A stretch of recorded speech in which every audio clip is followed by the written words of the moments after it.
My name is Francis Conrad, and I help people live the life that they love.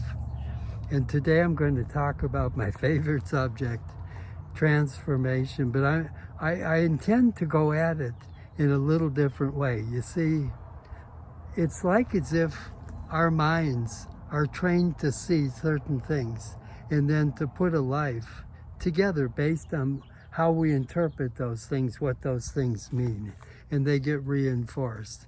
And that becomes my identity. It's who I am. Well, if I want to change because that identity doesn't represent me at all, that identity really makes me, it doesn't feel right, and it makes me feel like I'm playing less than what I'm capable of. Well, how can I change that and connect to something that really does feel right? Something that represents me at my very best, something that is big enough to really go after because it fulfills that sense of me being on purpose.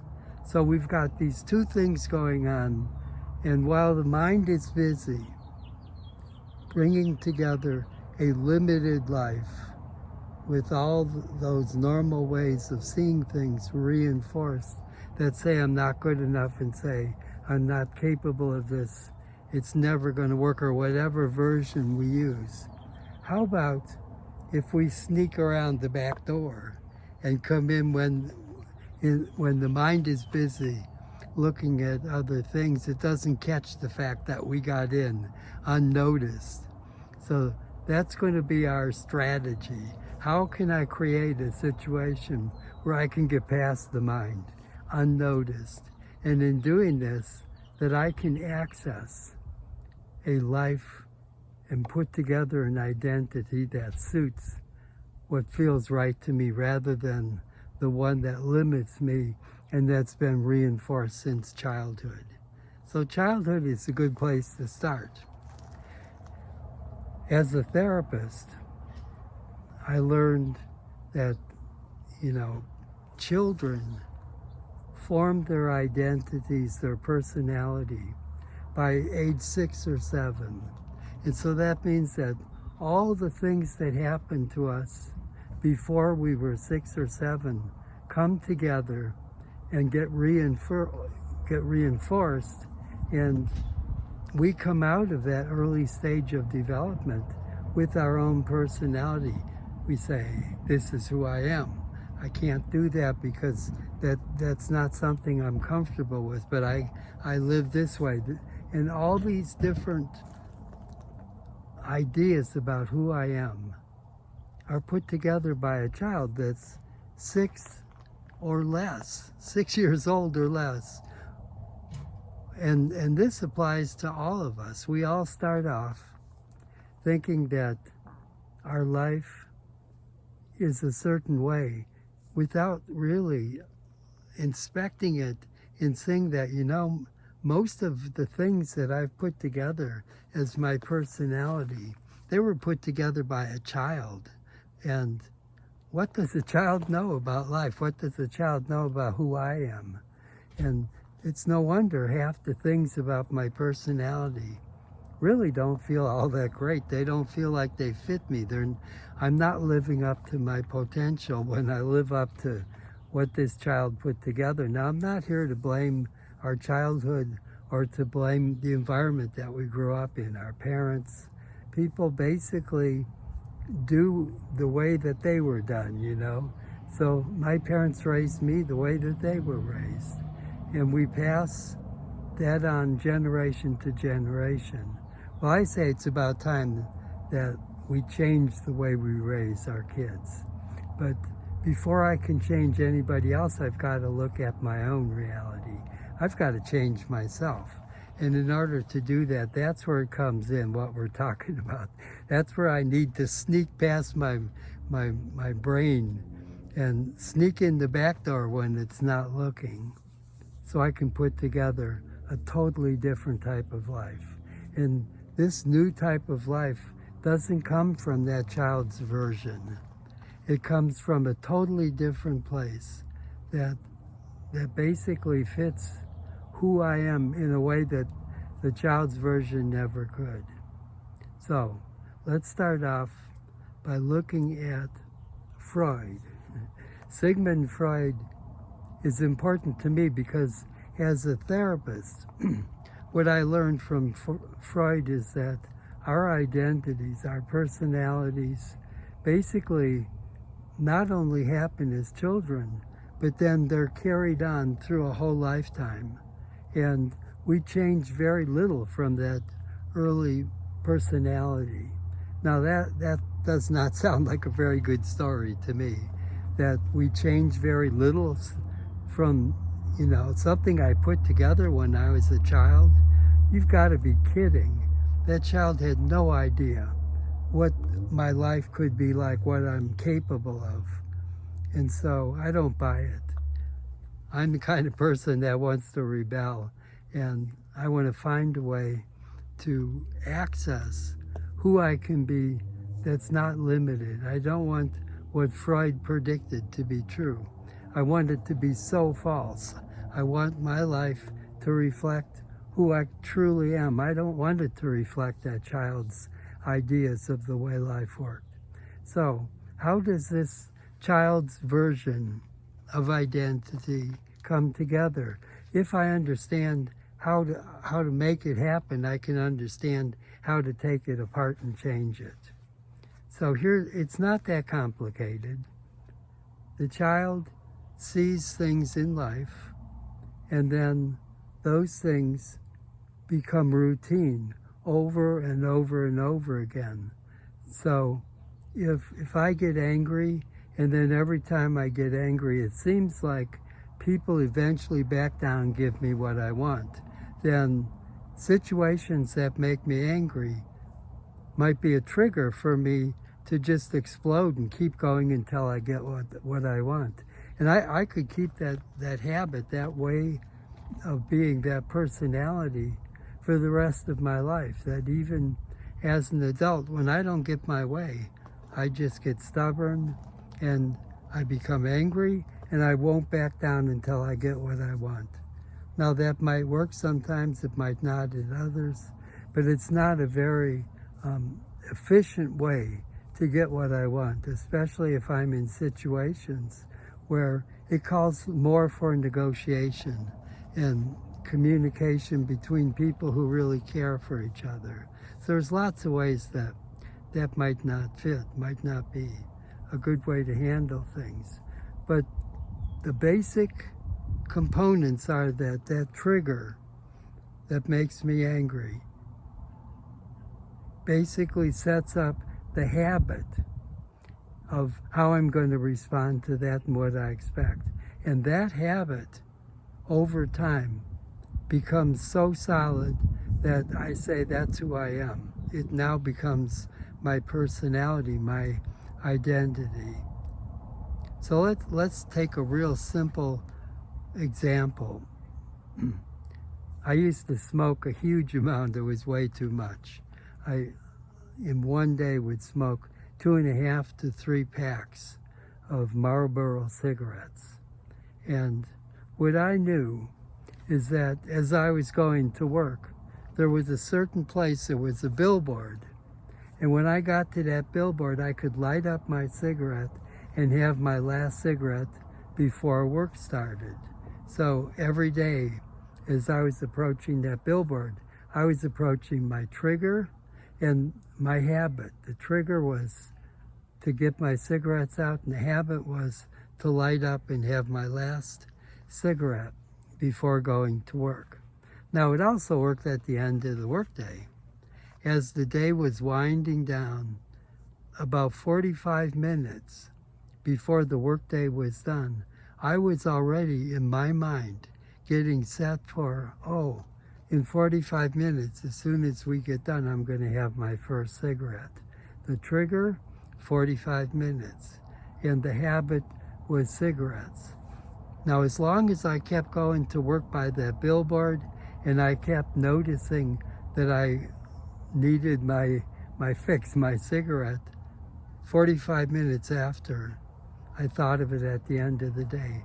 As long as I was reinforcing that, it became more and more and more and more my reality. And I just knew I'm a smoker. And I had all kinds of stories to justify that. People would say, smoking's not good for you. You know, you really have got to quit. And I'd say, oh, I could quit anytime I want to. I really, you know, I don't have a problem with smoking. It doesn't really affect me that much. But I like it, that's the only reason. And you can hear me just making up one story after another to reinforce this habit, which has now become an addiction. And these stories, without thinking about it, they're making that habit more and more solid. Now take all the habits, not just smoking cigarettes, but all the habits that go into a lifestyle and bring those together with stories that reinforce them. And now you have a full-blown personality, a full-blown identity. So I'm going to take us on a short journey. And this one's significant because I think it begins to show us what our options can be in terms of getting in that back door and sneaking around to where we get past the identity. So when I was in my late 20s, I had a chance, for the first time in my life, my chance was to get on a plane and travel internationally. It's something I always wanted to do, but my personality said I was a loner, I was shy, I was withdrawn. I basically was afraid of people, and I stayed passive and stayed, you know, on the sidelines. So here I am, all by myself one day in Istanbul, Turkey, and my personality was taking over. It was saying, you know, you're afraid. You have to, you know, you have to get out of here. This place isn't safe. I don't know how to deal with this. It's unfamiliar to me, and my mind was really churning up everything it could to get me to go away. And luckily for me, I ended up meeting this man, and we had such a strong connection that something happened. And as a result of that meeting, when he left, I basically was not the same person. I wasn't afraid. I was interacting with people. I was enjoying being on the trip. And the biggest thing was that it felt like I was just being myself. And I didn't have to force this. It just came out of me. And what was amazing when you think of it is that all these years later, I still have that same feeling that I'm not afraid when I travel. I have the feeling like, just like that man showed up when I needed support, that if I need support, people will show up. If I need something, it'll find me. And that's always been the case when I travel. So what are all the parts? Something amazing happened there. I wasn't the same person, and to this day, I never went back to the old way of traveling and being afraid and being withdrawn. So what happened? Well, for one thing, I left home. All the triggers that I have, not only for cigarettes, but for my whole personality, all those triggers are like landmines, you know, all around my normal home and in my way to work and my friends and what I did with my time. It was just littered with all types of triggers, and those triggers reinforced who I was.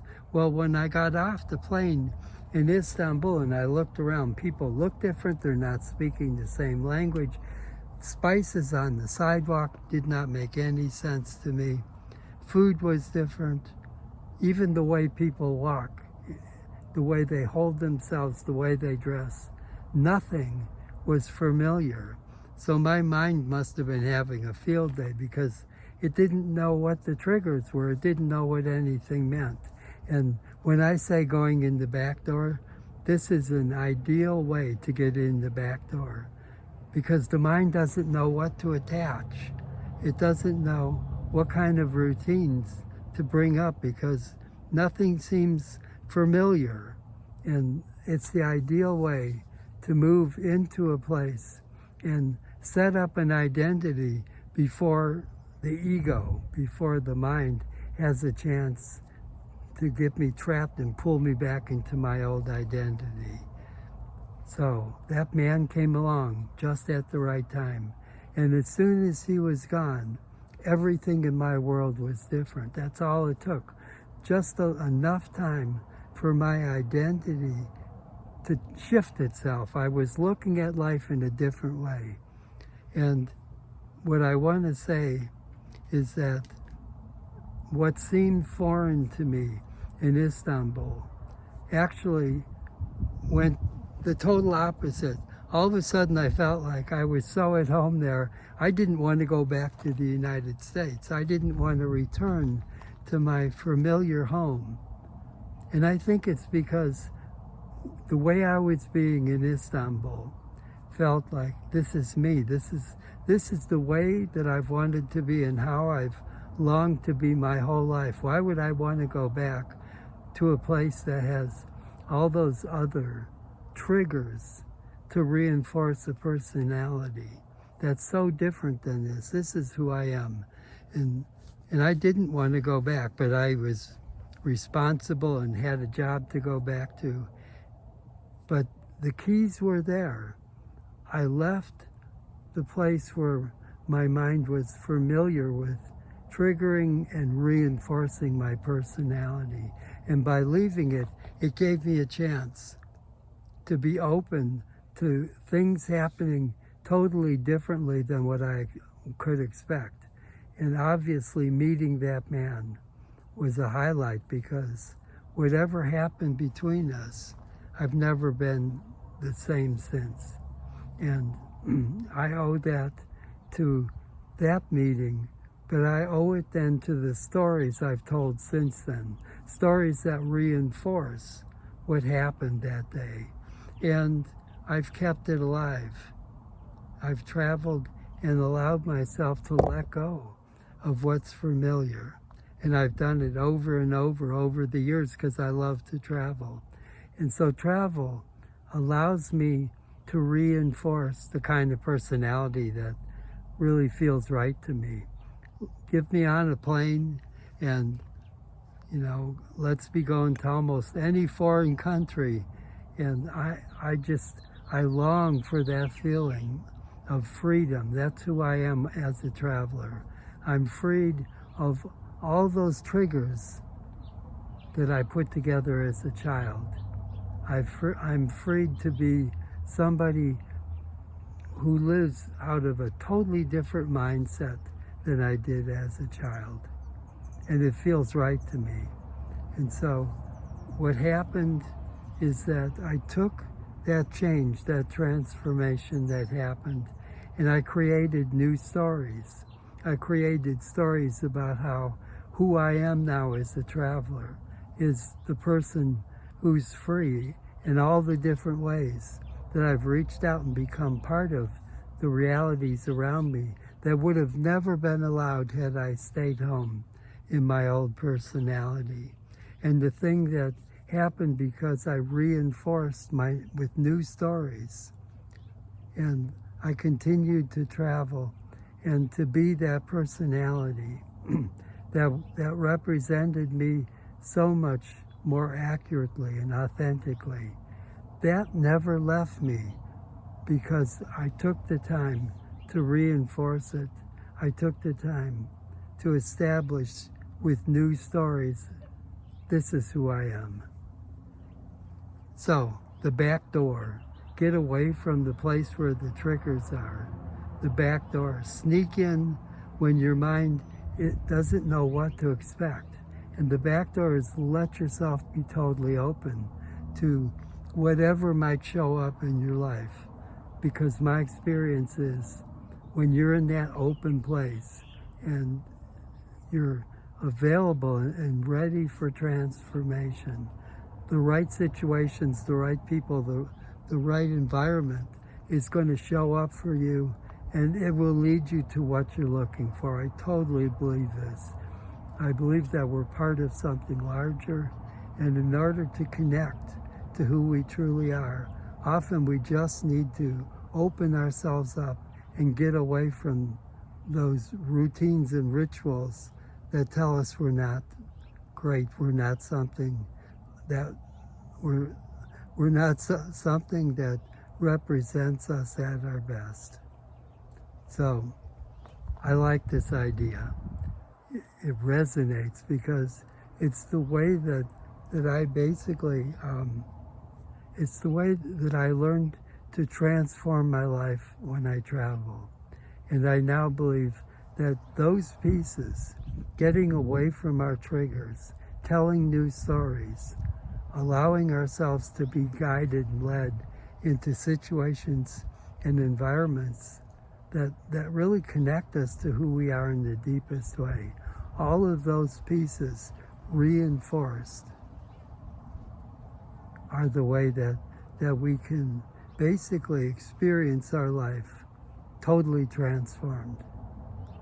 So I hope you enjoy this. Leave me feedback. It's something that will guide me in terms of knowing, what kind of topics are relevant.